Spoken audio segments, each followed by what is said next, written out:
Sofa 3+2+1 ആണ്. അത് 3-2 നമ്മളിവിടെ ഡിസ്പ്ലേ വെച്ചിട്ടുണ്ട്. ഇതിന്റെ കുഷനൊക്കെ വരുന്നത് ഫോമാണ്.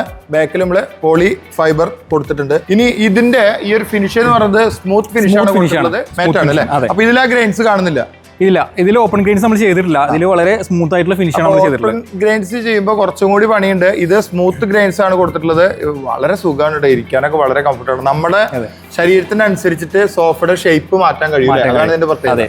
പലപ്പോഴും നമ്മളിങ്ങനെ ഇരിക്കുമ്പോൾ ഈ ഒരു കംഫർട്ട് കിട്ടും. ഇനി ഇത് വേണ്ടെങ്കിലും നമുക്ക് ഇരിക്കാം. കണ്ടില്ലേ, ഇങ്ങനെ ഇരിക്കണേ ഇങ്ങനെ ഇരിക്കാം, കൈ ഇങ്ങനെ വെക്കാം. അപ്പൊ നമ്മുടെ ഇഷ്ടത്തിനനുസരിച്ചിട്ട് മാറും. കോഫി ടേബിൾ എന്താ അതിന്റെ ഒരു സ്റ്റാൻഡേർഡ് വെച്ചിട്ടാ ഇതില് നമ്മള് ഈ ബാംബു കെയിൻ കൊടുത്തിട്ടുണ്ട്. അതുപോലെ ഈ വുഡ് ഓപ്പൺ ഗ്രെയിൻസ് അല്ല അല്ലെ?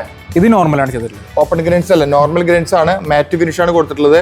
ഭംഗിക്ക് വേണമെങ്കിൽ നമ്മുടെ വീട്ടിൽ ഇങ്ങനെയൊക്കെ വാങ്ങിക്കട്ടെ. അത് ഐഫിൽ വിൽക്കുന്നുണ്ട്. വലിയ വിലയൊന്നുമില്ല. എനിക്ക് തോന്നുന്നു ഒരു 600 രൂപ മുതൽ 800 രൂപ വരെയൊക്കെ ഇതിന് വിലയുണ്ട്. വലിയ വിലയില്ല വെച്ചാൽ 800 രൂപ വിലയുണ്ട്. ഇതിന്റെ ആ ഒരു ഫിനിഷ് ആണല്ലോ, ഗോൾഡൻ ഫിനിഷൊക്കെ.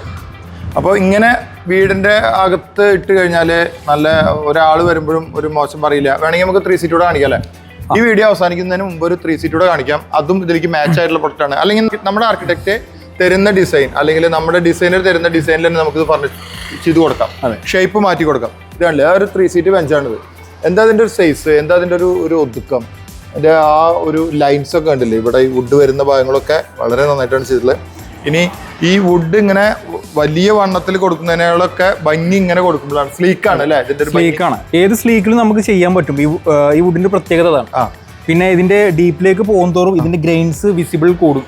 ഗ്രെയിൻസിന്റെ വിസിബിലിറ്റി കൂടും ഡീപ്പിലേക്ക് പോകും. ഇതിൽ വേറൊരു കാര്യം എന്താ വെച്ചാൽ നമ്മൾ ഈ ഗോൾഡ് ഒക്കെ ഏത് കനം കുറഞ്ഞ രീതിയിലും ആഭരണങ്ങൾ ഉണ്ടാക്കാൻ പറ്റും എന്നുള്ളതാണ് ഗോൾഡിന്റെ ഒരു അഡ്വാൻറ്റേജ് ആയിട്ട് നമ്മൾ കാണുന്നത്. കാരണം പല ലോഹങ്ങളും അത്തരത്തിൽ ചെയ്യാൻ പറ്റില്ല. നമ്മൾ അക്കേഷ്യയിലൊക്കെ ചെയ്യുമ്പോൾ ഇത്ര വണ്ണം കുറച്ചിട്ട് ചെയ്ത് കഴിഞ്ഞാൽ അത് പൊട്ടിപ്പോകാനുള്ള സാധ്യതയുണ്ട് അല്ലേ? അതെ. റബ്ബർ വുഡിലൊക്കെ പൊട്ടാൻ സാധ്യതയുണ്ട്. ഇത് പൊട്ടില്ല. ഇതിന്റെ സ്ട്രെങ്ത് കൂടുതലാണ്. Heavy strength. ക്രിക്കറ്റിന്റെ ഒക്കെ ബാറ്റുകൾ നിർമ്മിക്കുന്നത് അല്ലെങ്കിൽ വിൽവുഡ് ആയിരുന്നു, ഇപ്പോൾ ഈ ആഷ് വുഡിൽ നിർമ്മിക്കുന്നുണ്ട്. അപ്പോൾ ആഷ് വുഡിലുള്ള ഇത്തരത്തിലുള്ള വളരെ മനോഹരമായിട്ടുള്ള ഫർണിച്ചറുകൾ നിങ്ങൾക്ക് ഇഷ്ടപ്പെടുകയാണെങ്കിൽ ഈ നമ്പറിൽ കോൺടാക്ട് ചെയ്താൽ ഞങ്ങൾ സപ്ലൈ ചെയ്യാം. ഇത്തരത്തിലെ ഹോൾസെയിലായിട്ട് ഈ പ്രൊഡക്റ്റിൽ ആവശ്യമുണ്ടെങ്കിലും ഈ നമ്പറിൽ കോൺടാക്ട് ചെയ്താൽ മതി. ഞങ്ങൾ നിങ്ങളെ ഹെൽപ്പ് ചെയ്യാം. മാത്രമല്ല ഒരു കസ്റ്റമൈസ്ഡ് ഫർണിച്ചർ ആവശ്യമുണ്ടെങ്കിൽ, ഇനി ഇത് മാത്രമല്ല നിങ്ങളുടെ സുഹൃത്തുക്കൾ ആരെങ്കിലും ഇത്തരത്തിലുള്ള ആഷ് വുഡിലെ മനോഹരമായിട്ടുള്ള ടെക്സ്ചർ ഇങ്ങനെ നിൽക്കുന്ന രീതിയിൽ ബ്ലേഡ് ടെക്നോളജി ഉപയോഗിച്ചിട്ട് ഫർണിച്ചറുകൾ നിർമ്മിക്കാനൊക്കെ നമ്മൾ തയ്യാറാണ്. അവർക്ക് വേണ്ടി വീഡിയോ ഒന്ന് ഷെയർ ചെയ്ത് കൊടുക്കാം.